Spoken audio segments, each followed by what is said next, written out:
ஓம் கணேசாய நமக. பணிவரந்த வணக்கத்துடன் உங்கள் யோகா விஜய்.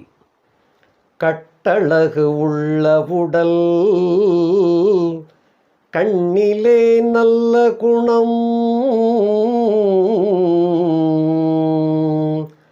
காணக்கண் கூசும் கருங்குழலாள், அவள் காண கிடைக்காத தங்கம், அவள் காண கிடைக்காத தங்கம். மாதவளை நான் பெறவே என்ன தவம் செய்து விட்டேன், மாதவளை நான் பெறவே என்ன தவம் செய்து விட்டேன், காண கிடைக்காத தங்கம். கேலி மிக செய்வாள், கேட்டதெல்லாம் தான் தருவாள், கேலி மிக செய்வாள், கேட்டதெல்லாம் தான் தருவாள். வேலைகளை செய்து கொண்டே வேடிக்கை காட்டிடுவாள், வேலைகளை செய்து கொண்டே வேடிக்கை காட்டிடுவாள், காண கிடைக்காத தங்கம். மகர ராசி அன்பர்களுக்கு இந்த பராபவ தமிழ் புத்தாண்டு அவ்வளவு யோகமாக இருக்கின்றது. ஒரு பெரிய வைரம் கிடைச்சது போல, அவ்வளவு ஒரு பெரிய வைரம் சொன்னால் ஒரு 10 கேரட்டு 25 கேரட்டில் ஒரு வைரம் கிடைச்சா அந்த மனுஷன் எவ்வளவு கோடீஸ்வரன், எவ்வளவு சுகபோகங்கள் இப்படியெல்லாம் அனுபவிப்பாங்க அப்படிங்கிற கணக்கு போல. அதுவும் அந்த வைரம் ஒரு புதையல் போல கிடைச்சிருக்கு அப்படின்னா எவ்வளவு சந்தோஷமாக இருக்கும். அந்த மாதிரியான ஒரு மிகுந்த ராஜயோக அமைப்பு அந்த மகர ராசியிலே பிறந்த உங்களுக்கு இந்த தமிழ் பராபவ வருஷ புத்தாண்டு வழங்கப் போகின்றது. இந்த புத்தாண்டு என்பது தமிழுக்கு தமிழ் புத்தாண்டு பராபவ வருஷம், இது 40வது வருஷம். அதாவது கிழமைகளில் இப்போ மாதங்களில் 12 மாதங்கள் அப்படின்னு சொல்கிறோம். ஆங்கிலத்துக்கு ஜனவரி, பிப்ரவரி, மார்ச்னு சொல்லிட்டு போகிறது போல் தமிழ் மாதங்களில் சித்திரை, வைகாசி, ஆனி, ஆடின்னு இப்படி சொல்லிட்டு போகிறது போல் தமிழ் வருஷங்களுக்கும் பெயர், 60 வருஷங்களுக்கும் பெயரை வச்சிருக்கிறாங்க. அந்த 60 வருஷத்தில் இது 40வது வருஷம் இந்த பராபவ வருஷம். இப்போ 40 அப்படிங்கிறதுலையும் ஒரு யவ்வனம் அங்கே இளைந்தோடுகின்றது. 40 அப்படிங்கிறது சாதாரண எண் அல்ல. அந்த மாதிரி ஒரு யவ்வனத்தை கொடுக்கக்கூடிய ஒரு அழகு மிகுந்த, ஒரு யவ்வனம் மிகுந்த ஒரு நம்பர் தான் 40. இதே 4 அப்படின்னா அது வேற, 40 என்பது வேற, 400 என்பது வேற. ஒன்றொன்றுக்கும் அந்த நம்பர்களுக்குரிய வைப்ரேஷன் மாறும். இந்த 40 என்பதை பாருங்க, வயது அப்படின்னு எடுத்துக்கிட்டா கூட அவர் இளைஞன்யா அப்படிம்பாங்க. இந்த காலத்தில் 40ங்கிறது அதெல்லாம் நரைச்சி போச்சு அப்படிங்கிறதுனால ஒரு வயசானவரியா அப்படின்றாங்க.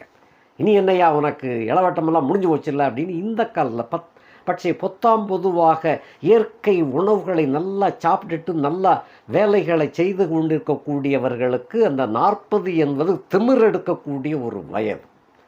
எப்பயுமே அந்த 40 வயதில் பாருங்கள், அந்த ஒரு காளை அப்படின்னு எண்ணு இருக்கும். அந்த மாதிரி ஒரு வயது தான் 40. அந்த 40க்கு உண்டான அர்த்தம், அந்த வைப்ரேஷன் என்பது இளமை குன்றாதவன் அப்படின்னு அந்த இலக்கியங்களில் சுட்டி காட்டப்பட்டு இருக்கின்றது. அவ்வளவு இளமை மிகுந்த ஒரு இளவரசனை போல காட்சி கொடுக்கக்கூடிய ஒரு ஆண்டு அந்த பராபவ 40வது ஆண்டு. அதில் மகர ராசிக்காரர்களுக்கு ரொம்ப ரொம்ப பொருத்தமான ஒரு ஆண்டு.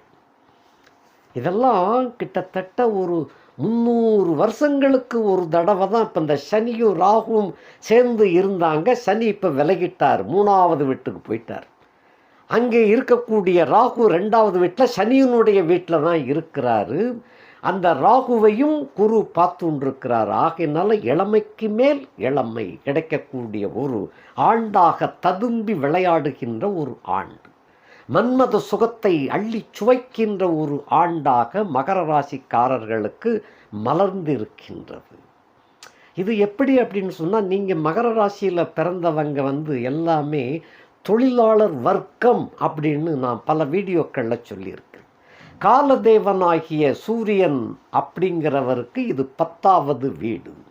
அவருடைய முதல் வீடு மேசம், அது தலை. இந்த 10வது வீடு என்பது அந்த உடல் அமைப்பில் இடுப்புக்கு கீழே அந்த தொடை பகுதிக்கு மேலே அந்த சம்பந்தப்பட்ட ஒரு இடம்தான் அந்த மகரம் அப்படின்னு சொல்லக்கூடியது, தொழில் முனையக்கூடிய ஜீவிதம் என்று சொல்லக்கூடிய வீடாகும். ஆகையினாலே இதில் உழைப்பாளிகளுக்கு உரிய வீடு, அதுவும் சனீஸ்வரனுடைய இரவு வீடு. இந்த மகரத்தில் லக்னத்தில் பிறந்தவங்கெல்லாம் பார்த்திங்கன்னா பெரும்பாலும் இருட்டு என்பது அவங்களுக்கு அல்வா சாப்பிட்றது போல். இந்த டிரைவர்கள், ஓட்டுநர்கள், விமானிகள் இவங்கெல்லாம் இரவு பகல் பார்க்காம பணி செய்வாங்க. அப்படிப்பட்டவங்களாம் பெரும்பாலும் மகர லக்னத்தில் பிறந்திருப்பாங்க. எப்போ டிரைவர்கள் அப்படின்னா எப்போ கூப்பிடுறாங்க, எப்போ போகிறோம் வாரோம்னு தெரியாது. அவங்க உத்தரவு போட்டால் உடனே போகணும். இந்த மாதிரி தான் இருக்கும். ஆக இரவு பகல் பார்க்காமல் உழைக்கக்கூடிய ஒரே ஒரு லக்னம் மகர லக்னம். அப்படி உழைக்கின்ற காரணத்தினால உண்மைக்கு புறம்பாக எதுவும் நடந்துச்சுன்னா சுள்ளுன்னு கோபம் வந்துடும். அதனால் முசுறு குணம் படைத்தவங்க அப்படிம்பாங்க. அந்த மகரத்திலே பிறந்தவர்களுக்கு அவங்களுக்கு தப்பு அப்படின்னு சொன்ன வெகுண்டு எழுந்துருவாங்க. தனக்கு மட்டுமல்ல மற்றவர்களுக்கு ஏற்பட்டாலும் கூட ஓடோடி போய் என்னன்னு கேட்கக்கூடிய நபர்கள் தான் இந்த மகர லக்னம், மகர ராசியில் பிறந்தவங்க. அப்படிப்பட்ட குண அமைப்பு இன்னொருத்தனுக்கு ஏற்படுறது நாளைக்கு உன் குடும்பத்துக்கு ஏற்பட்டுச்சுன்னா என்னையா ஆகும் அப்படின்னு சொல்லி அந்த விவகாரத்தை தூண்டி அதில் மெய்யை உணர்ந்து நீதியை நிலைநாட்டக்கூடியவர்களை தான் சனீஸ்வரனுடைய இரவு வீடுன்னு வச்சாங்க. சனிக்குண்டான பகல் வீடு கும்பம், சனிக்குண்டான இரவு வீடு மகரம். தண்ணீரும் வெட்டையும் இருக்கக்கூடிய ஒரு இடமாக சித்தரிக்கப்படக்கூடியது தான். அதுவும் வகை இதில் நீரிலே வாழக்கூடிய அந்த விலங்கு நிலத்திலும் வாழக்கூடியதாக அந்த பிம்பத்தை உண்டாக்கியிருப்பாங்க. அப்படிப்பட்ட ஒரு அமைப்பு மகரம் என்ற வீடு. அழகும் யவ்வனமும் கூடி இருக்கும், முசுறு குணம் படைத்தவன். நண்பர்கள்ட்ட அலாதியான நட்பு பாசம், மனைவிட்ட கூட இல்லை, நண்பர்கள் அவ்வளவு நம்புவாங்க. நண்பர்களுக்காக என்ன வேணாலும் செய்ய காத்திருப்பாங்க. அப்படிப்பட்ட ஒரு குண அமைப்பு நண்பர்களுக்கே எப்படி சொன்னால் அப்போ மனைவிக்கு எவ்வளோ தூரம் நன்மை செய்வாங்க, நம்புவாங்க. அப்படி பார்த்துக்கணும். அளவற்ற நம்பிக்கை நண்பர்களிடமும் அந்த மனைவியிடமும் காட்டக்கூடியவர்கள் தான் மகர லக்னம். இப்படிப்பட்டவர்களுக்கு இந்த ராகு 2ஆம் இடத்துல இருக்குது. அதை குரு பார்த்துண்டு இருக்கிறார். ஆரம்பத்தில், அதாவது வருஷ பிறப்பின் போது எந்த கிரகங்களும் அஸ்தமனமும் வக்கரமும் இல்லை. அதுவே உங்களுக்கு ஒரு பெரிய யோகம்னு அர்த்தம். பொதுவாக வக்கரம் பெற்றுவிட்டால் அந்த கிரகத்தினுடைய பலாபலன்கள் தலைகீழாக மாறும். நல்லதாகவும் இருக்கலாம், கெட்டதாகவும் இருக்கலாம். மதில் மேல் பூனை போல் இந்த பக்கமாக அந்த பக்கமாக சொல்ல முடியாது. சரி, அஸ்தமனம் அடைந்துருச்சு அப்படின்னா கிடைக்கிறதும் கிடைக்காம போயிடுச்சியா, அவர் போய் தூங்க போயிட்டாரு அப்படின்னு சொல்லிக்கலாம். இப்போ என்ன சனீஸ்வரன் பயிற்சி ஆன உடனே ரெஸ்ட் எடுக்க போயிருந்தார். அந்த ஒரு மாதம், அவருக்கு 1 மாதம், நம்மளுக்கு 1 மாதங்கிறது அவருக்கு ஒரு மணி நேரம் போல். 1 மணி நேரம் கூட ரெஸ்ட் எடுக்க வேண்டாமா, வருஷத்தில் ஒரு நாள் அப்படிங்கிற கணக்கில் அவர் ரெஸ்ட் எடுக்கிறார். அப்போ அஸ்தமனம் முடிந்து வெளியே வந்துடுறார். இப்போ அதுதான் அஸ்தமனமும் கிடையாது, வக்கரமும் கிடையாது. எந்த கிரகங்கள் 9 கிரகங்களில் சூரியன், சந்திரன், சூரியன், ராகு, கேதுக்கள் இவங்களுக்கு எப்பயுமே வக்கரம் கிடையாது. சந்திரனையும் சேர்த்துக்கணும். அஸ்தமனம் என்பது சந்திரனுக்கு உண்டு. ராகு கேதுக்களுக்கு, சூரியனுக்கு மட்டும் அஸ்தமனம் கிடையாது. மற்ற எல்லா கிரகங்களுக்கும் அஸ்தமனம் உண்டு. ஆக இந்த வருஷப்பிறப்பின் போது, இது தமிழ் வருஷம் பிறப்பு. இப்போ நம்ம பேசுகிறது ஆங்கிலத்துக்கு சொன்னால்தான் சில பேருக்கு புரியும். ஏப்ரல் மாதம் 14ஆம் தேதி 2026 ஏப்ரல் மாதம் 14ஆம் தேதி முதல் அடுத்த ஆண்டு ஏப்ரல் 14 வரை, அதாவது 2027 ஏப்ரல் மாதம் 14ஆம் தேதி வரை 13ஆம் தேதி முடிய, அப்படி கணக்கு வச்சுக்கணும். 14/4/2026 முதல் 13/4/2027 வரை அப்படின்னு வச்சுக்கலாம். அதை முடிய அப்படின்னு வச்சுக்கலாம். முடியன்னா ஒரு மாதிரியாக இருக்குங்கிறதுனால வரை அப்படின்னு போட்டிருக்கோம். அதை கரெக்டாக போடணும்னா 14/4/2027 வரை, அது பிறக்கின்ற தேதி வரை அப்படின்னு அர்த்தம். இதை சில அன்பர்கள் தேதி தப்பாக போட்டிருக்கீங்க அப்படின்பாங்க. அந்த வால் போஸ்ட்டில் முதல்ல தமிழ் புத்தாண்டுக்கு 2026 முதல் 2026 வரைக்குமே போட்டாங்க. அது கொஞ்சம் தவறுதலாக போட்டாங்க. அதை திருத்த 2027ன்னு மறுபடி போட்டிருப்பாங்க. அது எடிட்டிங் பண்ணும்போது அந்த சிஷாள்கள் விட்டுட்டாங்க. அந்த மாதிரி ஆக அப்படிப்பட்ட ஒரு ஆண்டு, அந்த ஆண்டு முழுவதும் உங்களுக்கு நல்ல யோகங்களையும் நல்ல தொழில் வளத்தை முதல்ல என்னென்ன ஒரு மனசுக்கு இந்த காலத்தில், அதாவது கலியுகத்தில் முக்கியமாக என்னென்னா தொழில் வளம் வேணும், உத்தியோகம் நன்னா இருக்கணும், நமக்கு நினச்சது போல் அந்த உத்தியோகம் அமையணும், அதில் 4 காசு நல்லபடியாக பார்க்கணும், அந்த வாய்ப்புகள் கிடைக்க வேண்டும். உழைப்பதற்கு தயாராக இருக்கக்கூடியவங்க நீங்கள். அந்த சந்தர்ப்பம் கிடைக்கணும் இல்லையா? உங்களுக்கு திறமைக்கேற்ற ஒரு வேலையும் கிடைக்கணும். அப்படியெல்லாம் கிடைக்கக்கூடிய ஒரு யோகா அமைப்பு, வேலையே இல்லாமல் மகரத்தில் இருக்கிறவங்களுக்கெல்லாம் கூடிய சீக்கிரம் இந்த சித்திரை வருஷப்பிறப்பிலிருந்து வைகாசி 30க்குள்ள கிட்டத்தட்ட 2 மாதங்களுக்குள்ள நிச்சயமாக வேலை கிடைச்சிடும். ஏற்கனவே வேலையை பார்த்துட்டு வேலை இல்லாமல் இருப்பாங்க சில பேர், ஒப்பந்த கான்ட்ராக்ட் பண்ணிட்டு முடிச்சுட்டு சும்மா இருப்பாங்க.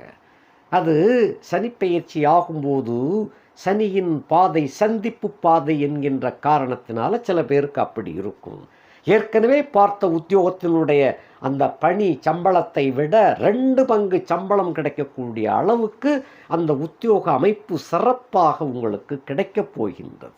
கொஞ்சம் பொறுத்திருங்க, சனி அஸ்தமனம் முடிஞ்ச உடனே உங்களுக்கு கண்டிப்பாக நல்ல வேலை கிடைச்சிரும். சரி, புதிய படித்து முடித்து விட்டு இப்போ வேலை தேடிக்கொண்டு இருப்பவர்களுக்கு கூட அந்த மாதிரியான நல்ல யோகா அமைப்பு காத்திருக்கின்றது. அருமையான சந்தர்ப்பம். ஏனென்றால் இந்த இடம் என்பது என்னென்ன, தற்செயலாக உங்கள் ராசி நாயகன் 3ஆம் இடத்துல உபய வீட்டில் போய் செட்டில் ஆகிறார். பெரும்பாலும் ஸ்திர லக்கணமோ சரலக்கணமோ அந்த லக்கணத்துக்கு சொந்தக்கார கிரகம் உபய வீட்டில் போய் மறையாமல் இருந்தால் அப்படின்னு ஒரு கணக்கு உண்டு. மறையாமல் இருந்துச்சுன்னு சொன்னால் அவ்வளவு கோடீஸ்வர சொத்துக்களை கொண்டு வந்து கொடுப்பார் அப்படின்னு ஒரு கணக்கு. மகரத்தை பொறுத்த மட்டிலே லக்னேசன் 3ஆம் இடத்திலே மறைவது டபுள் பங்கு யோகம்னு அர்த்தம். அப்படி கொண்டு வரும் வாய்ப்பு. இப்போ இதுவே கும்பத்துக்கு 3ஆம் இடத்துல மறையிறச்சே சனி நீச்சமாயிருவார். அது அவ்வளவு யோகத்தை கொடுக்க, நீச்ச பங்கு ஆகும்போதெல்லாம் டபுள் பங்கு ட்ரிபிள் பங்கு கொடுப்பார். அது அப்பப்போ காத்து இருக்கணும். இது அப்படி இல்லை. 3ஆம் இடத்துல உபய வீட்டில் குருவுடைய வீட்டிலாம் போய் உட்கார்ந்துருக்கிறார். ஆக இந்த 3ஆம் இடத்து, அதாவது மீன சனி என்பது சர்க்கரை பந்தலிலே தேன்மாறி பொழிந்தது போல உங்களுக்கு 4 விதமான யோகங்களையும் கொடுக்க போகின்ற ஆண்டு. சரி, இனி நம்ம வரிசையாக பார்க்கலாம். மகர ராசிக்கு 1, 2க்கு அதிபனாகிய விளங்கக்கூடிய சனி பகவான் 3ஆம் இடத்திலே உபய வீட்டிலே குருவினுடைய வீட்டிலே அமர்ந்து இருக்கின்ற காரணத்தினால தனப்புழக்கம் ரொம்ப சிறப்பாக அமையும். வாராக்கடன்கள் வசூலாகும். சமுதாயத்திலே இவ்வளவு காலமும் சில பேர் ஒதுக்கி வச்சிருப்பாங்க உங்களை. இந்த 7.5 சனி காலங்களில் உங்களுடைய திறமைக்கும் புரிந்து கொள்ளாமல், திறமையையும் மதிக்காமல், உங்களையே மதிக்காமல் ஒதுக்கி வச்சிருந்திருப்பாங்க. அவளுக்கெல்லாம் இப்போ உங்களுடைய திறமை தேவைப்படுகின்றது. நல்லவேன்னு தெரிஞ்சே உங்களை தூக்கி ஒதுக்கி வச்சாங்க. இவன் நம்ம வேற கெடுத்துருவாண்டா அப்படின்னு சொல்லி பொறாமையில் தூக்கி ஒதுக்கி வச்சிருப்பாங்க. இன்னும் சில உற்றார் உறவினர்கள் போட்டி, பொறாமை, காழ்ப்புணர்ச்சியின் மூலமாக உங்களுக்கு நல்லது நடக்காமல் கூட தடுத்திருப்பாங்க. அதெல்லாம் தாண்டி இப்போ யாரெல்லாம் உதாசீனம் பண்ணுனாங்களோ அவங்களையெல்லாம் தூக்கி போட்டு மிதிக்கக்கூடிய காலம், அப்படித்தான் நான் சொல்லணும். ஏன்னா அந்த அளவுக்கு உங்களுடைய பலம் மிகுந்து காணப்படுகின்றது. உங்களுடைய எதிர்த்தவர்கள் எல்லாமே தூசியாக போகக்கூடிய ஒரு அருமையான ஆண்டு இந்த ஆண்டு. கௌரவம் ரொம்ப ரொம்ப சிறப்பாக இருக்கும். யாருக்கு முன்னால் நீங்கள் நல்லா வாழணும்னு நினச்சிங்களோ அவங்க பார்க்க ஊர் மெச்ச நல்ல கோடீஸ்வரனாக வாழக்கூடிய ஒரு அருமையான அமைப்பு சேர்ந்திருக்கின்றது. தனம், குடும்பம், வாக்கு மிக சூப்பர், அருமையாக இருக்குது. 2ஆம் இடத்துக்கு 2ஆம் இடத்துல அவர், ராசிக்கு 3ஆம் இடத்துல சனி. ஆகையினாலே அவ்வளவு அற்புதத்தை கொண்டு குவிக்கக்கூடிய ஒரு சனி பகவானாக ஆண்டு பிறக்கும் பொழுது அமைகின்றது. அதாவது என்னன்னா, இந்த ஒரு குழந்தைக்கு ஜாதகத்தை கணிக்கணும்னு சொன்னால் அந்த குழந்தை பிறந்த நேரத்தை வச்சு அந்த உதயாதி நாளிகையில் வானமண்டலத்தில் கிரக கூட்டங்கள்லாம் எப்படி இருந்துச்சுன்னு சொல்லி ஒரு லக்கணத்தை கணிப்போம். அந்த லக்கணத்தை கணிக்கிறச்சே அந்த பாதாசாரங்கள் எப்படி இருந்துச்சு அப்படிங்கிற கணிப்பை வச்சு தான் அந்த ஜாதகனுடைய முழுமையான ஆயுள் பாவம் முழுவதும் என்னென்ன பலன்கள் நடக்கும் அப்படிங்கிறத சொல்ல முடியும். அதே போலத்தான் பாணி தான். இது கோச்சாரத்தில் கொஞ்சம் மாற்றங்களாக இருக்கும். அந்த மாற்றத்தோடு தான் இப்போ இந்த ஜாதகத்தை நாம் எடுக்கிறோம். பராபவ வருஷம் பிறந்திருக்கின்றது. காலையில் 14/4/2026 காலையில் 8:35 அளவில் வருஷம் பிறக்கின்றது. அந்த சமயத்தில் அஸ்வினி நட்சத்திரம் 1 சூரியன், சதயம் 4 சந்திரன், உத்திரட்டாதி 3 புதன், உத்திரட்டாதி 3 செவ்வாய், சமிக்கணும், உத்திரட்டாதி 3 செவ்வாய், உத்திரட்டாதி 4 புதன், புனர்பூசம் 2 வியாழன், பரணி 3 சுக்கிரன், உத்திரட்டாதி 1 சனி, சதயம் 2 ராகு, மகம் 4 கேது, ரோகிணி 1 லக்கினம். இந்த மாதிரியாக பாதாசாரம் அமைந்திருக்குது. இதை அப்படியே ஒரு படமாக காட்டணும் அப்படின்னு சொன்னோம்னா, மகர ராசி அதில் எந்த விதமான கிரகங்களும் இல்லாமல் சுத்தமாக இருக்குது. கும்பத்தில் 2ஆம் இடத்துல சந்திரனும் ராகுவும், 3ஆம் இடத்துல மீனத்தில் செவ்வாய் புதன் சனி, 4ஆம் இடத்துல மேசத்தில் உச்சம் பெற்ற சூரியன் அவரோடு சுக்கிரன், 5ஆம் இடு சுத்தம், 6ஆம் இடத்துல வியாழன், 7ஆம் இடு சுத்தம், 8ஆம் இடத்துல சிம்ம கேது, 9 சுத்தம், 10 சுத்தம், 11 சுத்தம், 12 சுத்தம். இந்த மாதிரியான கிரக அமைப்புகள் வானமண்டலத்தில் காணப்படுகின்றது. இதை வச்சுத்தான் நம்ம ஜாதக பலாபலன்களை பார்க்குறோம். லக்னமாக உங்கள் ராசியவே வச்சுக்கணும். இப்போ லக்னத்துக்கு லக்னேசன் 3ஆம் இடத்துல இருக்கிறாரு.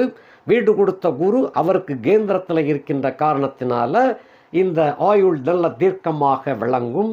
அந்த சனி குருவினுடைய வீட்டில் இருக்கின்ற காரணத்தினால பொருளாதாரம் மேலோங்கும், கௌரவம் சிறக்கும். பொருளாதாரம் மேலோங்கினாலே கௌரவம் சிறப்பாக இருக்கும். அந்த மாதிரி ஒரு அமைப்பு. அந்த வாராக்கடன்கள் அப்படின்னு சில பேருக்கு, நிறைய பேருக்கு இருக்கும். கொடுத்து ஏமாந்துருப்பாங்க. சில பேர், என்னுடைய நண்பர் கூட ஒருத்தர் பணம் கொடுக்கும்போது கேட்கல. 4 வருஷத்துக்கு முன்னால் பையனுக்கு வேலை வாங்கி கிடைக்கணும் அப்படின்னு சொல்லி ஒரு 7 லட்சத்தை ஒருத்தர்கிட்ட கட்டி ஏமாந்து போய் நிற்கிறார். இப்போ கேட்குறாரு, அந்த பணமும் கிடைக்கலையா, வேலையும் கிடைக்கலையா, அது எப்போ கிடைக்குமா கிடைக்காத, வேலை தான் இனிமேல் கிடைக்காது, பணம் கிடைக்குமா அப்படிங்கிறது போல் கேட்டுக்கிட்டு இருக்கிறார். ஆக இதெல்லாம் அவங்களாவே எல்லாம் முடிவு பண்ணி கொடுத்துருக்குறாங்க. அந்த 7.5 சனியில் அப்படிப்பட்ட கொடுக்கப்பட்ட தொகை மீண்டும் கிடைக்குமா அப்படிங்கிறதுக்கு உண்டான ஒரு கேள்வி. அவர் நியாயமான கேள்வி. வேலை கிடைக்காட்டிலையும் பரவாயில்லையா, கொடுத்த ரூபா கிடைக்குமா அப்படின்னு. கொடுத்த ரூபாய், அவர் மகர ராசி அப்படின்னு தான் அந்த வந்துச்சு. அதனால் அப்படிப்பட்டவர்களுக்கும் அந்த வாராக்கடன் அப்படித்தான் அதை சொல்லணும். அப்படிப்பட்ட கடனும் சேரும். அப்படிப்பட்ட ஒரு யோகம் இந்த மகர ராசியிலே பிறந்தவங்களுக்கு அமைந்திருக்கின்றது. ஆகையினாலே பொருளாதாரம் மேம்பாடு அடையும். அதன் மூலமாக தனம் பெருகும், குடும்பம் சிறப்படையும், வாக்கு சுத்தமாக விளங்கும். அடுத்தபடியாக 3க்கும் 12க்கும் உடைய நாயகன் அவர் குரு பகவான். அவர் 6ஆம் இடத்துல போய் இருக்கிறார். 3க்கு உடையவன் 6ஆம் இடத்துல இருந்துச்சுன்னு சொன்னால் அந்த வலிமை மிக்கதாக விளங்கும். முயற்சி பெரிய முயற்சியாக இருக்கும். அந்த பெரிய முயற்சி வெற்றியை கொடுக்கும். மான் வேட்டைக்கு போகிறத விட புலி வேட்டைக்கு போனோம், புலி வேட்டையில ஜெயிச்சிட்டாங்க அப்படிங்கிறது போல அந்த மாதிரியான ஒரு யோகா அமைப்பு. முயற்சி வெற்றியை கொடுக்கும். பயணங்களினால் வரவுகள் பெருகும், கௌரவம் சிறக்கும். சமுதாயத்திலே ஒரு பெரிய மனுஷன் அப்படிங்கிற ஒரு அந்தஸ்து கிடைக்கும். அப்படிப்பட்ட யோகம். 3க்குரியவன் வலிமை பெற்றால் அந்த காம சுகங்களும் காம லீலைகளும் அருமையாக அமையும். அப்படிப்பட்ட யோகம். 10க்குறைக்கு 12ஆம் இடத்தை அந்த குரு பார்த்துருக்கிறார். ஆகையினால அயன சயன போகம், உண்ண உடுக்க படுக்க தூங்க பெண்கள் சல்லாபங்கள்லாம் சிறப்பாக அமையும். அந்த மாதிரி இருக்குது. இதைத்தான் சொன்னேன், சர்க்கரை பந்தலிலே தேன்மாறி பொழிந்தது போல. இதெல்லாம் யோகங்கள் வேணும், இருந்தால் தான் அனுபவிக்க முடியும். அப்படிப்பட்ட யோகம். அந்த குருவுக்கு வீடு கொடுத்தவர் 3ஆம் இடத்தில் அமர்ந்து நீசம் அடைந்தாலும் பரிவர்த்தனை ராஜயோகம் என்ற கணக்கு. இப்படி ஒரு யோக அமைப்பு இருக்கின்றது. அந்த யோகத்தினால் பரிபூரணமாக அனைத்து வகை யோகங்களையும் பெற்று அனுபவிக்க முடியும். அப்படிப்பட்ட யோகம். முயற்சிகள் கை கொடுக்கும். தைரியம் வீரியம் சிறப்பாக. பணம் வந்துருச்சுன்னா தைரியம் எங்கிருந்தனாலும் வந்துடும் இல்லை. ஏற்கனவே சும்மாவே நீங்கள் நீதிக்கு போராடக்கூடிய குணம் கொண்டவர்கள், உழைப்பதற்கு தயாரானவர்கள், அதே போல் ஏழை எளியவர்களுக்கு தொழிலாளர்களுக்கு உதவக்கூடிய தன்மை உடையவர்கள். ஆகையினாலே உங்களை பொறுத்தமட்டில் மற்றவர்களுடைய வாழ்க்கையிலும் செழுமை பெற வேண்டும் என்று நீங்கள் காத்திருப்பவர்கள், அப்படி ஆலோசிக்கக்கூடியவர்கள். அதே சமயத்தில் வன்மத்திற்கு வன்மையை கொடுக்கக்கூடியவர்கள், கெட்டதுக்கு கெட்டதை கொடுக்கக்கூடிய குணம் உங்ககிட்ட உண்டு. ஒருத்தன் அநீதியாக ஒருத்தன் நடக்கிறான்னா அந்த அநீதிக்கு நீங்கள் அநீதியாக இருப்பீங்க. அப்படிப்பட்ட டைப் நீங்கள். சனி வீடு இல்லையா, சும்மா வெளுத்து வாங்கிடுவீங்களா, அந்த மாதிரி டைப். அது போக 4க்கும் 11க்கும் அதிபதியாகிய அந்த செவ்வாய் என்ற கிரகம், இவர் உங்களுக்கு யோகாதிபதி கிடையாது. அப்படிப்பட்ட செவ்வாய் அவர் 3ஆம் இடத்துல தான் இருக்கிறார். அதாவது அசுப கிரகங்கள் 3, 6, 8 இருக்கலாம், தப்பில்லை. அப்போ 4க்குரிய கிரகமான செவ்வாயும் 11க்கு அதிபதிய பாதகாதிபதி செவ்வாயும் 3ஆம் இடத்துல போய் இருக்கிறது. உங்களுக்கு யாரெல்லாம் பாதகத்தை கொடுத்தாங்களோ அந்த பாதகத்தின் மூலமாகவே யோகம் சேரும். இப்போ அவங்க பாதகத்தை செய்யவங்க நம்ம அவனுக்கு கெடுத்தமா கொடுத்தமா அப்படின்னு அவங்களே யோசித்துக்கிட்டு இருப்பாங்க. அந்த அளவுக்கு இருக்கும். அப்படி அந்த தன்மை மாறிப்போய் விடுகிறது. ஏன்? உங்களுடைய திறமையினால யார் உங்களை எதிர்க்க வேண்டும் என்று எதிரிகள் கங்கணம் கட்டுனாங்களோ அவங்களுக்கு நீங்கள் போய் உதவி செய்ய வேண்டிய நிலைமை. இப்படிப்பட்டவரை போய் அப்படி சொல்லிட்டானே அப்படின்னு அங்கே திரும்பிடும். ஆக உங்களுக்கு ராஜயோகம் மலரும். அந்த பணிக்கொடை எக்ஸிகிரேஷியாங்கிறது கிடைக்கும். அதே போல் அதுக்கு மேலே என்னென்னமோ பரிசுகள்லாம் உங்களுக்கு கிடைக்க பெறக்கூடியதாக அமையும். ஆக கெட்டதே உங்களுக்கு நல்லதாக மாறிவிடும். பாதகம் சாதகமாக மாறக்கூடிய ஒரு ஆண்டு அப்படிப்பட்டிருக்கும். மூத்தோர்கள், குறிப்பாக உங்களுக்கு மூத்த பங்காளிகளெல்லாம் கொஞ்சம் உங்களை புரட்டி எடுத்திருப்பாங்க. நீங்களும் கொஞ்சம் பெருந்தன்மையோடு விட்டு கொடுத்துருப்பீங்க, பங்காளி தானே அப்படின்ட்டு. இப்போ அவங்க படாத பாடுபட்டுண்டு இப்போ உங்கள்கிட்ட தேடி வருவாங்க. உங்கள் காலம் இப்போ உங்கள் காட்டில் மழை, அதனால் உங்கள் பக்கம் காற்றடிக்குது. ஆகையினால நீங்கள் யோகமாக இருப்பீங்க. ஆக அவங்க செய்கிறத நினச்சி அவங்களே வெக்கப்படக்கூடிய கட்டமாக விளங்கும். அடுத்து 4க்குரியவன் 3ஆம் இடத்துல இருக்கிறதுனால தாயின் நலம் மேலோங்கும். அப்படி வந்துடுது. தாயோடைய நலம் இதுவரைக்கும் கொஞ்சம் ஆரோக்கியம் ரொம்ப சிறப்பு இல்லை. மருத்துவ செலவு கடுமையாக இருந்துச்சு. இப்போ நல்ல ஆரோக்கியம் கிடைக்கும். அதே போல் கல்வி பயிலக்கூடிய மாணவ மாணவிகளுக்கு இந்த ஆண்டு ராஜயோகம்தான். நீங்கள் மார்க்கு கம்மியாக கிடைக்கும்னு நினச்சிக்கிட்டு இருப்பீங்க. அமோக மார்க் எடுத்து வெற்றி வாய்ப்பை கொண்டு கொடுக்கும். நினைத்த பள்ளி, நினைத்த கல்லூரி உங்களுக்கு அருமையாக கிடைக்கும். சில பிள்ளைகளுக்கு எந்த விதமான செலவும் வேண்டாம், உங்கள் பிள்ளைய எங்கள் பள்ளிக்கூடத்தில் சேருங்க, இல்லை எங்கள் கல்லூரியில் சேருங்க அப்படிங்கிற ஒரு தன்மையில் உங்கள் பிள்ளைகள் மகர ராசியில் பிறந்த பிள்ளைகள் நல்ல மார்க் எடுத்து இருப்பாங்க. அப்படிப்பட்ட ஒரு அமைப்பு. சில பேருக்கு அந்த மருத்துவக் கல்லூரிங்கிறதுக்கெல்லாம் போட்டித் தேர்வு எழுதி அசகாய தன்மையில் வெற்றி பெற்றிருப்பாங்க. அந்த மாதிரியான ஒரு யோகா அமைப்பு அருமையாக இருக்கின்றது. அதே போல் குரூப் 1, 2, 3 இந்த மாதிரி தேர்வு எழுதக்கூடியவர்களுக்கும் சரியான மார்க்கு கிடைக்கும்.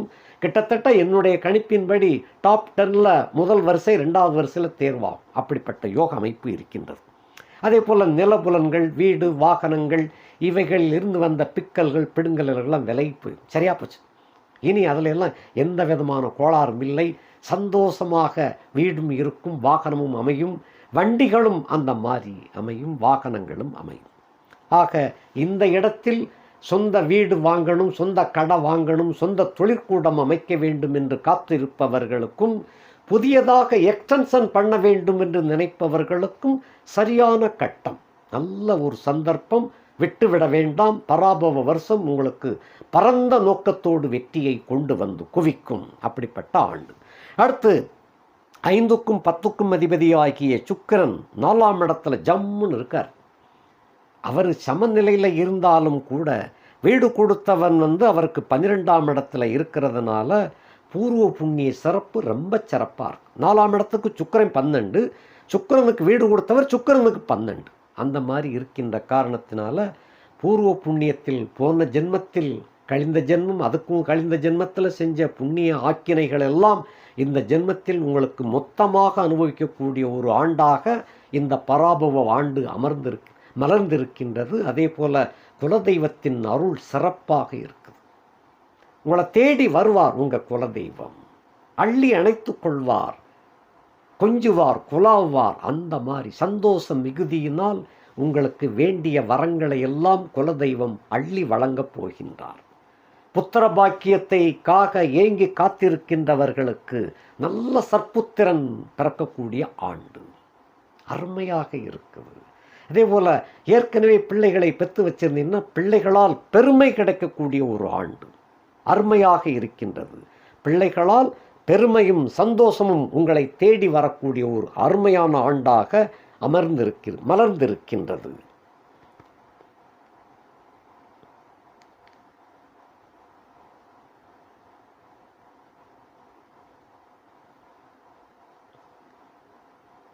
ஐந்தாம் இடத்தினுடைய பாக்கியங்களெல்லாம் ஒன்று திரண்டு உங்களுக்கு இந்த ஆண்டு முழுவதும் செல்வத்தையும் செல்வாக்கையும் கொட்டி குவிக்கக்கூடிய ஆண்டாக விளங்கும்.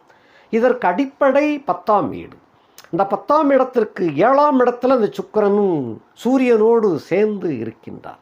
10ஆம் வீடு என்பது அந்த தொழில் ஜீவிதம் என்று சொல்லக்கூடிய வீடு. காலதேவனுக்கு உங்கள் வீடு 10ஆவது வீடு, உங்களுக்கு 10ஆவது வீடு துலாம் என்ற வீடு. அதாவது துலாக்கோலை காட்டக்கூடிய அந்த வீடு, அதுக்கு சொந்தக்காரரும் சுக்கிரன் தான். ஆகையினால் குலதெய்வத்தினுடைய அருள் இருக்கிறச்சே எல்லா கிரகங்களும் உங்களுக்கு சப்போர்ட்டுக்கு வந்துடுவாங்க. அந்த மாதிரி அமைப்பினால் தொழில்துறை நல்ல முன்னேற்றம் அடையும். அதே போல் பறந்து விரியக்கூடிய ஒரு ஆண்டாக விளங்குகின்றது. வியாபார பெருக்கம் ஏற்படும். தொழிலாளர்களால் உங்களுக்கு நல்ல முன்னேற்றம் கிடைக்கக்கூடிய ஆண்டு. அதே போல் உத்தியோகத்தை தேடிக்கொண்டிருப்பவர்களுக்கு புதிய உத்தியோகம் கிடைத்துவிடும். ஏற்கனவே உத்தியோகத்தில் இருப்பவர்களுக்கு பணிச்சுமை கடுமையாக இருந்தவர்களுக்கெல்லாம் இப்போ பணிச்சுமை குறையும். கேட்ட இடத்திற்கு மாற்றம் கிடைக்கும். ப்ரமோஷன் கண்டிப்பாக இந்த ஆண்டில் 2 தடவை ப்ரமோஷன் கிடைக்கும். சம்பள உயர்வும் அதே போல் 2 டைம் கிடைக்கும். அப்படிப்பட்ட ஒரே ஆண்டில் 2 தடவை ப்ரமோஷனும் 2 தடவை சம்பள உயர்வும் கிடைக்கும். அதிக எக்ரிமெண்ட் உங்களுக்கு கிடைக்க செய்யக்கூடிய ஆண்டு. அதே போல் இந்த தொழில் திறமையினால் உங்களுக்கு அரசாங்க விருதுகள் கிடைக்கக்கூடிய அளவுக்கு நல்ல பாக்கியமாக விளங்குகின்றது. அது என்னன்னு சொன்னால் 10ஆம் இடத்துக்கு 7ஆம் இடம் அப்படின்னு சொல்கிறச்சே நண்பர்கள் மனைவி மூலமாக இந்த அமைப்பு யோகம் விளங்கும். இன்னும் சில பேருக்கு கல்யாணம் கழியாமல் இருக்கும். அவர்களுக்கெல்லாம் அந்த கேர்ள் ஃப்ரெண்ட் லிவிங் டுகெதர் அப்படின்னு இப்போ காலத்தில் எல்லாமே என்னென்னமோ நடக்குது. அந்த மாதிரி யோகா அமைப்பு மகரத்திலே பிறந்தவங்களுக்கு இருக்குது. ஒரு பெண் தொடர்பினால், அதுவும் கன்னிப்பெண் தொடர்பினால் உத்தியோக வாய்ப்பு கிடைக்கும். தொழில்துறையிலே முன்னேற்றம் கிடைக்கும். வியாபார பெருக்கம் அமையும். அதனால் சொத்து பத்துக்களும் சேரும். அப்படிப்பட்ட ஒரு அருமையான ஆண்டாக இந்த ஆண்டு உங்களுக்கு மலர்ந்திருக்கின்றது. இந்த ஆண்டை நிச்சயமாக நீங்கள் மறக்க முடியாத ஒரு ஆண்டாக அமையும். தொழில் முன்னேற்றம் சிறப்பாக விளங்கும். என்ன உத்தியோகத்தை எதிர்பார்த்து காத்திருந்தீர்களோ அது கிடைக்கும். அது அதற்கு பின்னணி ஒரு கன்னி பெண்ணாக இருப்பாள். அப்படிப்பட்ட ஒரு அமைப்பாக விளங்குகின்றது. அதில் ஒரு சிலருக்கு ஜாதக அமைப்பின் மூலமாக திருமணமான நடுத்தர வயது பெண்கள் மூலமாகவும் அமையக்கூடிய வாய்ப்பாக இருக்குது. அது அவங்கவுங்க சொந்த ஜாதகத்தை பார்த்துக்கிடணும். அடுத்தபடியாக 6க்கும் 9க்கும் அதிபதியாகிய புதன் 6ஆம் வீடு என்பது கடன் சத்துரு நோய் அப்படின்னு சொல்கிற வீடு. 9ஆம் வீடு என்பது பாக்கிய வீடு. 6ஆம் இடத்துக்கும் 9ஆம் இடத்துக்கும் அதிபதியான புதன் 3ஆம் இடத்துல மறைந்து நீசம் அடைந்து விட்டார். நீசம் அடைஞ்சதனால 6க்கு என்பதுக்குண்டான சத்துருக்கள் தொல்லை இதோடு முடிந்துவிடும். சத்துருக்கள் தொல்லை இல்லை. கடன் வழக்கு வம்பு தும்புகளெல்லாம் பைசலாகி விடக்கூடிய ஆண்டு. இஎம்ஐயாக கெட்டிக்கிட்டு வந்தவங்களுக்கு மொத்த தொகையும் கெட்டி கணக்கை க்ளோஸ் பண்ணியா அப்படின்னு சொல்லக்கூடிய ஒரு ஆண்டாக இது விளங்கும். அடுத்து இவ்வளவு அப்போ 6 கூடைய நீசமான 9 கூடைய நீசம் தானே. தோப்பனார் வர்க்கத்தில் செய்த அபாக்கினைகள், கெடுதல்கள், கொடுமைகள் இவைகளிலிருந்து முற்றிலுமாக விடுபட்டு விடுவீர்கள். நீங்கள் ஸோ இது பாக்கிய வலிமை அப்படின்னு கொண்டு வந்துடும். அவர் நீசமாக இருந்தாலும் தன்னுடைய உச்ச வீட்டை அவர் பார்க்கின்றார். 9ஆம் வீட்டுக்கு அதிபதி புதன், அவர் அதுக்கு உச்ச வீடு. நீச்சம் பெற்றால் உச்ச வீட்டை பார்ப்பார். இந்த கணக்கில் 6ஆம் இடத்துக்கு 10ஆம் இடத்துல புதன் நீசம் என்ற காரணத்தினால அந்த கடன் சத்துரு நோய் மாயமாக மறைந்து விடும். 9க்குடையவன் நீசமானால் 9ஆம் இடத்தை பார்த்து கொண்டு இருக்கின்ற காரணத்தினால 9ஆம் வீடு அதாவது மறைமுகமாக வலிமை பெறும். அதற்காகத்தான் இந்த கேர்ள் ஃப்ரெண்டு லிவிங் டுகெதர் இந்த காலத்தில், அந்த காலத்தில் அப்படியெல்லாம் கிடையாது. லிவிங் டுகெதராவது கிவிங் டுகெதராவது அந்த மாதிரிலாம் கிடையாது. இப்போ நாகரிக காலத்தில் இப்படியெல்லாம் வந்துடுத்து. அதை வச்சு அதுபோல் இப்போ வாழ்க்கையில் சில பேர் யோக அமைப்புகள் பெற்று விடுகின்றார்கள். இந்த பாயிண்ட் எல்லாருக்கும் அமையாது. மகர ராசியில் பிறந்த உங்களுக்கு இந்த பராபவ வருஷத்தினுடைய அமைப்பு அமைஞ்சிருக்கு. அதனால் சொன்னேன். அதுக்காக எல்லா ராசிக்காரங்களுக்கும் லிவிங் டுகெதர் மூலமாக யோகம்னா எல்லாரும் அதை தேடி ஓடி ஆரம்பிச்சிருவாங்க. அது அப்படி அல்ல, எல்லாருக்கும் கிடைக்கக்கூடிய யோகம் அல்ல அது. மகரத்தில் பிறந்த உங்களுக்கு இப்படி அமைஞ்சிருக்கு. அது இந்த ஆண்டு, அடுத்த ஆண்டு எப்படின்னு சொல்ல முடியாது. இந்த ஆண்டில் அப்படி அமைஞ்சிருக்கு. குபேர யோகம்னே சொல்லலாம். அதைத்தான் எடுத்த உடனே சொன்னேன். 25 கேரட்டில் ஒரு வைரம் கிடைச்சா அவன் உலகத்துக்கே பெரிய பணக்காரன் ஐயா. அந்த மாதிரி அப்படிப்பட்ட ஒரு மல்டி மில்லியனார் அப்படின்னு சொல்கிறாங்க இல்லையா, ஆங்கிலத்தில் சொல்லுவா. மல்டி மில்லியனராக ஆக முடியுமா சாமி அப்படின்னு என்கிட்ட கேட்பாங்க. அதுக்குண்டான பதில் உங்களுக்கு உங்கள் ராசிக்கு அப்படி அமைஞ்சிருக்கு. அப்படி அந்த 25 கேரட்டு ஒரே கல்லாக கிடைக்கணும். 25 கல்லுக்கு 10 20 கல்லை சேர்த்து 25 கேரட்டுன்னு சொல்லக்கூடாது. ஒரு வைரம் என்பது 25 கேரட்டில் ஒரே கல்லாக அமைந்தால் அது கொடுப்பினைன்னு பேர். 25 சென்டில் அமைகிறதே பெரிய விஷயம். 25 கேரட்டுக்கு எங்கே போக? அப்படிப்பட்ட யோகம் உங்களுக்கு இந்த ஆண்டு வரப்போகின்றது. தொழில்துறையிலும் சரி, உத்தியோகத்திலும் சரி, கேர்ள் ஃப்ரெண்டும் அமைவதிலும் சரி, எல்லா துறையிலும் உங்களுக்கு ஒருமுகமாக இந்த ஆண்டு அவ்வளவு கொடுப்பினையை கொடுக்கப் போகின்றது. ஆக இதையெல்லாம் அனுபவிக்கிறதுக்கு பாக்கியம் சிறப்பாக இருக்கணும். நீசமான புதன் உச்ச வீட்டை பார்க்கின்றான் 7ஆம் பார்வையாக. அவருக்கு இயற்கையான பார்வை. ஆகையினால நல்ல சுகபோகத்தில் திளைக்க போகிறீங்க நீங்கள். அந்த மாதிரி அதான் கொடுப்பினைங்கிறது. கொள்வினையும் கொடுப்பினையும் சேர்ந்து வரக்கூடிய ஒரு ஆண்டு. அடுத்து 6ஆம் இடத்துக்கு, அதாவது 7ஆம் இடத்துக்கு சொந்தக்காரனாகிய சந்திரன் 2ஆம் இடத்துல ராகுவோடு சம்பந்தம் இப்படி இருக்குது. அப்போ 7ஆம் இடத்துக்குரிய 2ஆம் இடத்துல ராகுவோட சம்பந்தம்னா சம்சாரம் விலகி போயிடுவான்னு சொல்லணும். அதுதான் அர்த்தம். சம்சாரத்தோட சண்டை விட்டு டைவர்ஸ் ஆயிரும்னு சொல்லணும். அப்படி சொல்ல முடியாத பட்சத்தில் அந்த குருவினுடைய பார்வை இவங்க 2 பேருக்கும் விழுது. ஆகையினால் அதுக்கு மாறுதலாக கௌரவமாக அந்த குடும்பம் இயல்பாக அமைந்துவிடும். நாக்கில் சர்ப்பம் விளையாடுது, அதனால் மனைவியோட சண்டை போட்டு மனைவி ஓடி போயிடுவாயா அப்படின்னு சொல்லணும். நான் அதைத்தான் கணக்கு வரும். குருவின் பார்வை இல்லாமல் இருந்துச்சுன்னா அதான் நடக்கும். இந்த குருவின் பார்வை பெற்றதனால விலகிப்போன காதலி கூட திரும்ப வந்து சேர்ந்துருவா. விட்டு போன காதலி, விலகி போன காதலி, இந்த மாதிரி அமைப்பில் உள்ளவங்கள்லாம் இப்போ ஒன்று கூடிட்டாங்க ஐயா, ஒன்று கூடிட்டாங்க அப்படின்னு சொல்லக்கூடிய அமைப்பில் வந்து சேர்ந்துருக்கு. ஆகையினால மனைவி அப்படிங்கிற அந்த இடமும் உங்களுக்கு நல்ல யோகமான மனைவி இந்த கட்டத்தில் எல்லா வகையிலும் உங்களுக்கு பக்கத்துணையாக இருப்பார். நீங்கள் அவன் மேலே வச்சிருக்கிற அன்பு, பாசம், விசுவாசம் இதெல்லாம் இப்போ அவளுக்கு புரிய வரும். ஆகையினாலே நல்ல ஒற்றுமையோடு அருமையான சுகத்தை பெறக்கூடிய ஆண்டு அப்படி இருக்குது. நண்பர்கள் கூட்டம் அதிகமாக கிடைக்கும். அதே போல் புதிய புதிய நண்பர்கள், ஏற்கனவே பழைய நண்பர்கள் கொஞ்சம் விலகி இருந்தாங்க, அவளும் இப்போ வந்து உங்களோடு இணைந்து கொண்டு நல்ல உங்களுக்கு சப்போர்ட் பண்ணக்கூடிய ஆண்டாக அமைந்திருக்கின்றது. கூட்டுத் தொழில் செய்பவர்களுக்கு இது அமோகமான வெற்றிகரமான லாபத்தை கொண்டு வந்து கொடுக்கக்கூடிய ஆண்டு. 8ஆம் இடத்துக்குரியவன் சூரியன், அவர் 4ஆம் இடத்துல இருக்கிறார். பயப்பட வேண்டாம். அதாவது கெட்ட பேரை உண்டாக்குறவன், ஆய்வுகளை கெடுப்பவன், அவமானங்களை கொடுப்பவன் அப்படிங்கிற அந்த சூரியன் 4ஆம் இடத்துல வர்க்கோத்தமம் பெற்று உச்சம் பெற்று காணப்படுகின்ற காரணத்தினால இந்த சிக்கல்கள்லாம் கிடையாது. நல்ல ஆயுள் தீர்க்கம், நல்ல சுகபோகம். என்னன்னா மறைமுகமான சுகம் நிறைய கிடைக்கும் அப்படின்னு அர்த்தம். அதாவது வீட்டு சாப்பாடு நல்லா தான் இருக்குது, ஆனாலும் ஹோட்டலில் போய் ஒரு சின்ன மினி டிபன் சாப்பிடணும் அப்படின்னு சில பேர் சாப்பிடுவாங்க.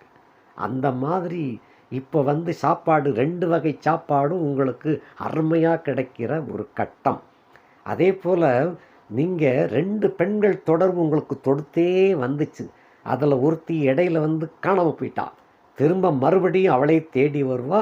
நீங்கள் காணாமல் ஆக்குனீங்க ஒரு 1-2 பேர். அப்படிப்பட்டவர்களும் கூட இப்போ மனசு மாறி எல்லாம் ஒற்றுமையோடு கூடி வாழக்கூடிய ஒரு அருமையான ஆண்டாக மலர்ந்து இருக்கின்றது. அப்படிப்பட்ட அதுதான் சொன்னேன், இந்த வருஷம் உங்களுக்கு மறக்க முடியாத ஆண்டாக வந்திருக்குது. கிட்டத்தட்ட ஒரு 300 வருஷத்துக்கு முன்னால் இப்படிப்பட்ட யோகம் இருந்துச்சு. இதுக்கிடையில் யாருமே அப்படி கிடைக்கல. இப்போ அந்த யோக அமைப்பு வந்ததுனால இந்த யோகத்தை மறக்க முடியாது அப்படின்னு திரும்பவும் உங்களுக்கு சொல்லிக்கிட்டு இருக்கேன். 8ஆம் இடத்துல கேது, அதை மறந்துடக்கூடாது. அந்த 8ஆம் இடத்துல கேது என்பவர் மறைமுகமான சுகத்தை அருமையாக அனுபவிக்க வைப்பார். எந்த பிக்கும் பிடுங்கலும் இல்லாமல், அதாவது சிந்தாமல் அந்த யோகத்தை அனுபவிக்க வைக்கக்கூடிய ஒரு ஆண்டாக இந்த கேது சிம்மத்தில் சேர்ந்திருக்கிறாரு. இதன் மூலமாக உங்களுக்கு ராஜ யோகங்களும் காத்திருக்கின்றது. அப்படிப்பட்ட ஆண்டு பராபவ வருஷம் உங்களுக்கு வாழ்க்கையிலே பொங்கு சனி அப்படிங்கிறத விட யோகச்சனி அப்படிங்கிறத உண்மையிலே உங்களுக்குத்தான் செல்லும். அப்படிப்பட்ட நல்ல ஆண்டு. அயன சயன போக பாக்கியத்தை தங்கு தடையில்லாமல் அனுபவிக்கப் போகும் மகர ராசி அன்பர்களுக்கு தமிழ் புத்தாண்டு நல்வாழ்த்துக்களை கூறிக்கொண்டு மீண்டும் அடுத்த வீடியோவில் சந்திப்போம். நன்றி, வணக்கம்.